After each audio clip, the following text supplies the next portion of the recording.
Assalamualaikum warahmatullahi wabarakatuh. Salam sejahtera untuk kita semua.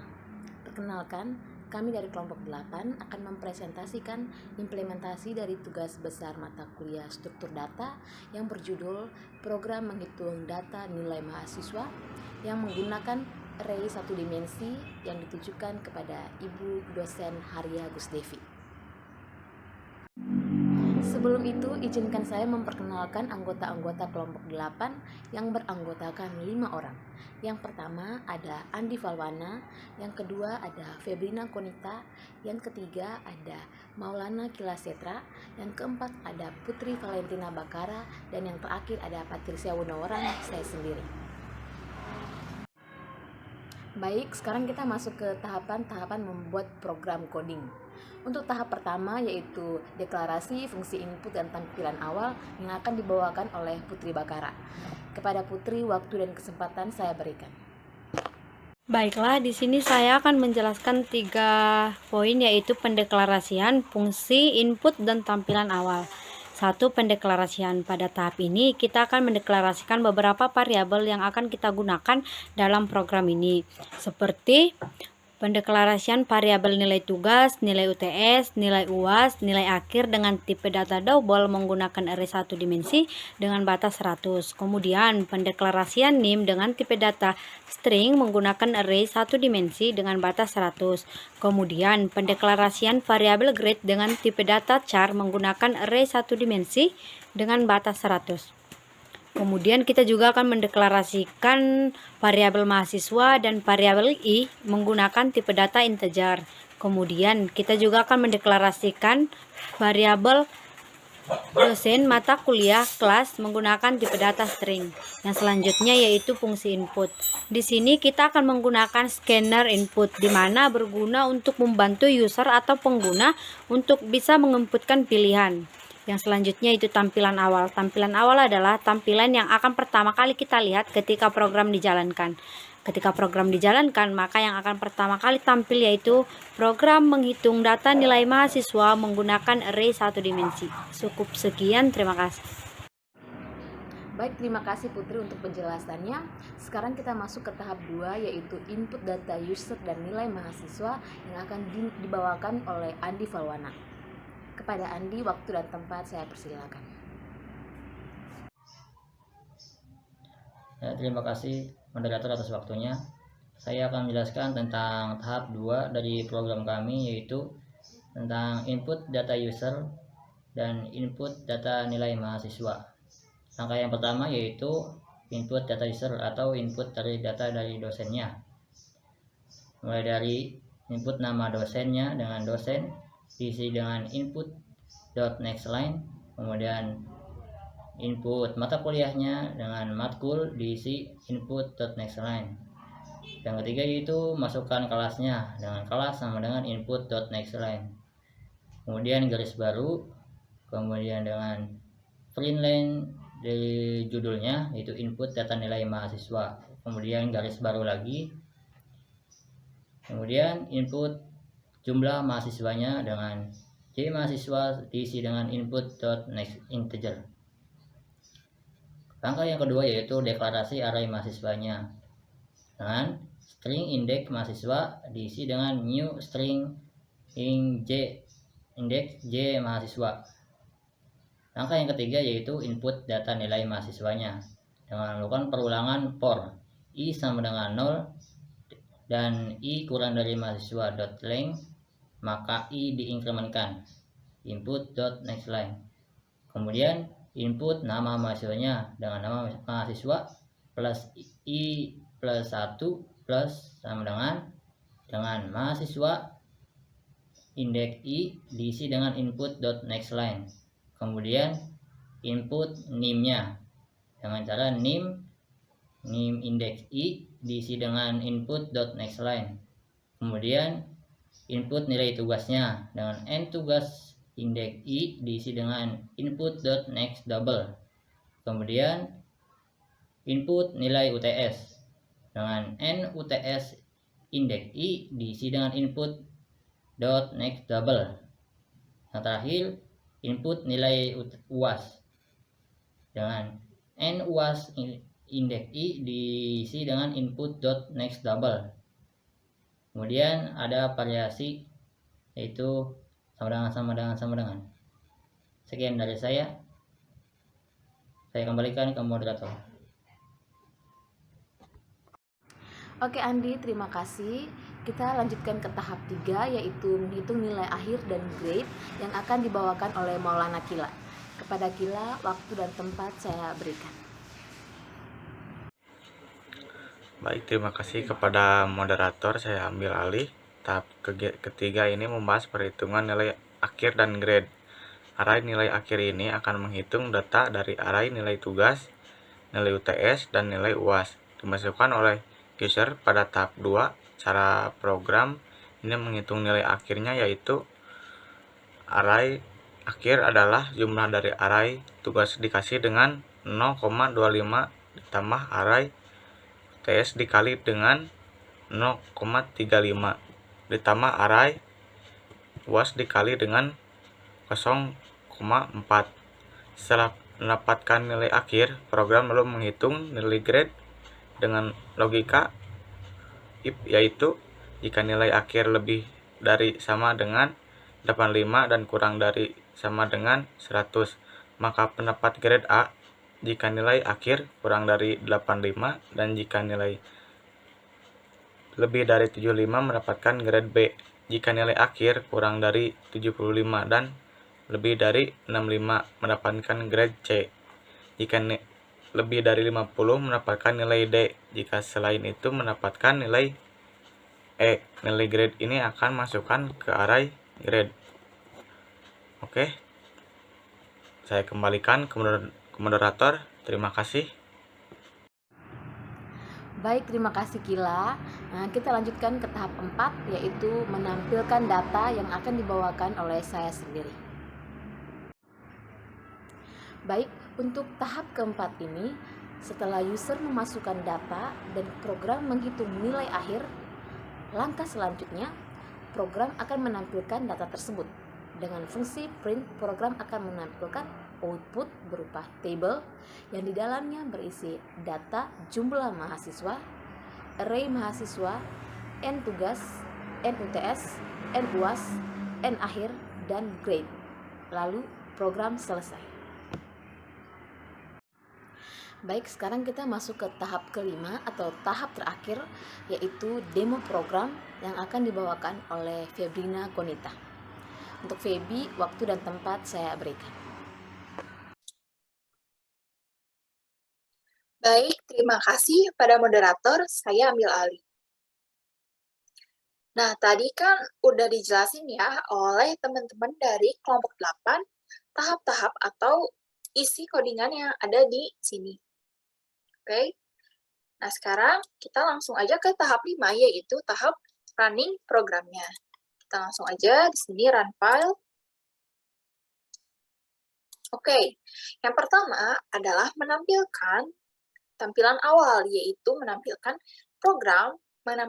judul program, yaitu program menghitung data nilai akhir mahasiswa menggunakan array satu dimensi. Lalu, tahap selanjutnya adalah user menginputkan data user. Di sini usernya adalah dosen. Dan saya di sini udah bikin template untuk inputan usernya biar lebih cepat ya. Di sini kita udah ada nama dosennya. Masukkan mata kuliah. Misalkan struktur data. Oke, enter dan masukkan kelas. Oke. Nah, setelah ini kita enter akan berada pada input data nilai mahasiswa. Jadi di sini user akan menginputkan data nilai mahasiswa. Yang pertama adalah masukkan jumlah mahasiswa. Kalau kita lihat di codingannya, yang ini masukkan jumlah mahasiswa. Jumlah mahasiswa ini akan berada pada variabel J mahasiswa. Oke. Lalu program mendeklarasi array mahasiswa. Yang mana array mahasiswa ini indeksnya itu diisi dari tadi variabel J mahasiswa. Jadi array ini batas atau ya indeks maksimalnya adalah sesuai dengan jumlah mahasiswa yang diinputkan oleh user. Oke, kita masukkan misalkan 5. Nah, berarti jumlah dari array mahasiswa ini batasnya ada sampai 5, oke? Lalu kita lanjut memasukkan data mahasiswa ya. Ini kita memasukkan nama mahasiswa pertama. Oke. NIM. Nilai tugas, nilai UTS, dan nilai UAS. Oke. Lalu program di sini kalau kita lihat lagi, balik lagi ke codingannya, program akan melooping. Di sini kita lihat ya, dari batas awalnya 0, lalu kondisinya adalah I kurang dari array mahasiswa, oke? Di mana array mahasiswa ini tadi berisi dari variabel J mahasiswa. Variabel J mahasiswa ini adalah jumlah mahasiswa. Jadi program ini akan melooping sampai nilainya, nilai kurang dari jumlah mahasiswa itu salah, oke? Jadi kalau kita masukin jumlah, atau gampangnya kalau kita masukin jumlah mahasiswanya 5, akan melooping sebanyak 5 kali gitu ya. Oke, kita lanjut, masukin data mahasiswanya sampai mahasiswa kelima, oke?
Oke, kita udah sampai ke data untuk mahasiswa yang kelima. Nah, apa yang terjadi ketika kita sudah menginputkan semua data dari mahasiswa tersebut? Oke, kita enter. Nah, di sini program pertama akan menampilkan data user. Data user seperti dosen, namanya siapa tadi yang udah diisikan, mata kuliahnya apa, kelasnya yang mana, oke. Dan program juga akan menampilkan tabel atau data-data yang tadi udah dimasuki. Seperti, ini adalah jumlah mahasiswa yang dimasukkan tadi 5, namanya siapa aja, NIM-nya berapa, nilai tugas berapa, nilai UTS berapa, nilai UAS berapa, dan di sini ada nilai akhir dan grade. Nah, kapan program itu menghitung nilai akhir dan grade-nya? Jadi, dari data mahasiswa yang pertama ini, kita lihat ya di sini, di codingan ini, oke? Nama mahasiswa oke? Lalu kita inputkan NIM, nilai tugas, nilai UTS, nilai UAS, yang mana semua inputan di sini akan masuk ke dalam array yang tadi kita sudah deklarasikan.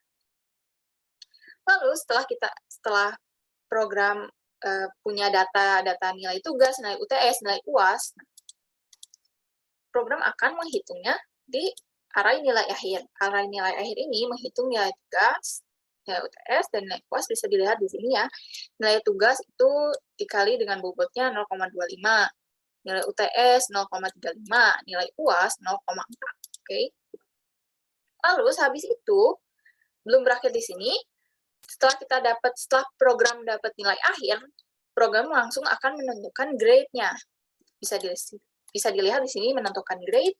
Jika nilai akhirnya berjumlah lebih dari 85 dan kurang dari 100, maka grade-nya A, disimpan pada array grade. Oke, yang tadi kita udah deklarasikan. Terus sampai grade-nya E, dan habis udah ditentu ini grade-nya apa, barulah program akan melooping kembali sampai data yang kelima.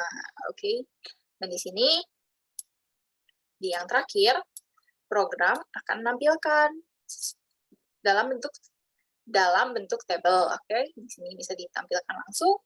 Kalau kita lihat codingannya, yang ini kita lihat sistem yang ini. Oke, program akan mengambil dari masing-masing nilai array. Oke, jadi array yang udah kita masukin di sini, kita nggak perlu menentukan dari awal. Jadi di sini nggak usah dideklarasi array nilai tugas. Misalkan nilai sama mahasiswanya Harry. Mana Harry? Nilai mahasiswanya Harry, terus NIM-nya segini, nilai tugas segini-segini, dideklarasinya di awal banget gitu, nggak usah.